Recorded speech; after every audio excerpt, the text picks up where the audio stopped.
Now, this is a question I am asked all the time as a teacher. How can I remember all the words? How can I remember vocabulary? And there is no easy way to remember your vocabulary. There are just lots of different ways you can practice trying to. Here are just a few ideas I've got that I think, are some very key ways to help you practice. So, first one, we've got reading.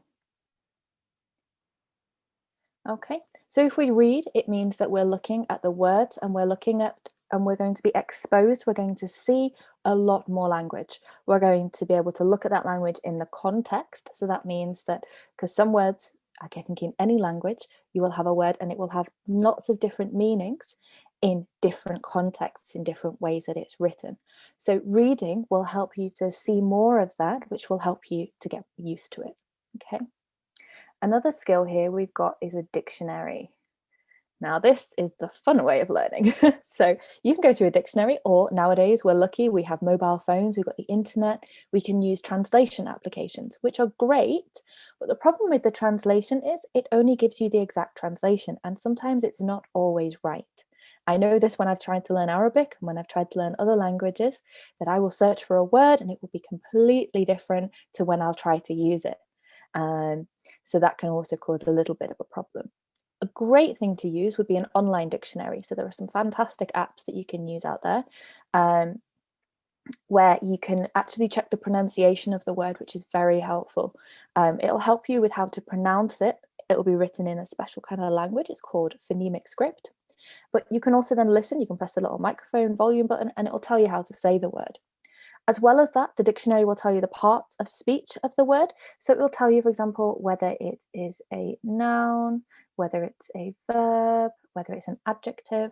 Okay, there's many, many different types of language, parts of speech. That will help you with the next part that I've talked about here, the next two things, in fact. We've got word families and we've also got synonyms and antonyms. Okay, so first of all, let's have a look at the synonyms and antonyms, and we'll look at how you can use those in a dictionary. So a synonym is a word that means the same thing. Okay, it doesn't have to be exactly the same, but it can be similar. So it's the same or similar. Okay, so for example, a word that we could use in that way would be perhaps, say, big. A very easy word. So if we're looking for a synonym for big, we could say large. Okay, we could say, if we wanted to be even bigger than large, we could say huge. Okay, so these are all of our synonyms here. Okay, as well as a synonym, we also have antonyms. So if a synonym means something is the same, an antonym means something that is different. So an antonym for big, we could say small. Instead of large, we can say little. Okay. Instead of huge, we could say tiny. So these are kind of getting, the words are not exactly the same meaning, but they're very, very close. Now, this is a really good way of exposing you. So from one word there, we've now gone and we've got 6 different words that you could look at. I didn't tiny. 6 different words that you can look at there. Now, if you start to do that with every word that you find, try to find 2 or 3 synonyms and antonyms, that will help you to increase your vocabulary, but it will help you to remember more vocabulary too, because the more you are looking at it, it will help in your exam. When you have a question perhaps in reading, or you have a question in another way, you can look at words and think, oh, I think I know that, it's quite similar. So the dictionary will have synonyms and antonyms in there, which is very helpful. As well as that, we have the word families. So the word families are words that we use, for example, if we have, for example, the word inform. Okay. Now, inform there we are using as a verb. If we want to use, we can change that word and it can become a noun. So we could use the word instead, information. Okay, so that's then become 2 different ways that we've looked at how that word can be used. So we've improved. So if you have that question in an exam, you have the word inform, you now know information, it could be connected, but you need to keep looking at the meaning to check. Okay. We also have other ways that you can look at making the words. You could look at adjectives, you can look at adverbs. Again, this is something that we will be covering in the course next week, in how we can bring about this checking word families and how we can improve your vocabulary. Okay, one last way This nice little phrase, use them or lose them.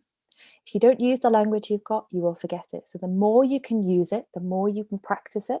So speaking, writing, listening to things, listening to this vocabulary all of the time will help it to go into here and it will help it to stay.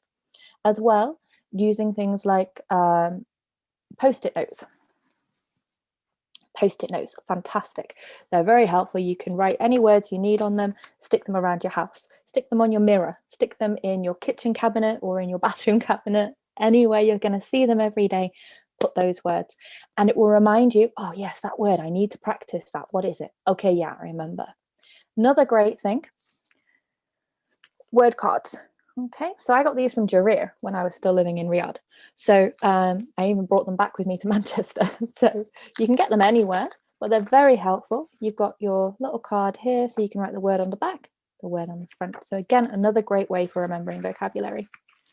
If you don't want to have them all individually, we've got ones like this. So a little booklet.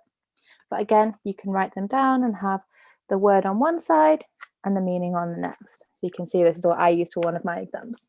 Okay, so it definitely works. As well as that, you've got lots of different applications. You've got things like Kahoot, Socrative, Quizlet. They're all really, really helpful ways, and you can look at words and you can practice and you can check the meanings for them. So again, definitely recommend.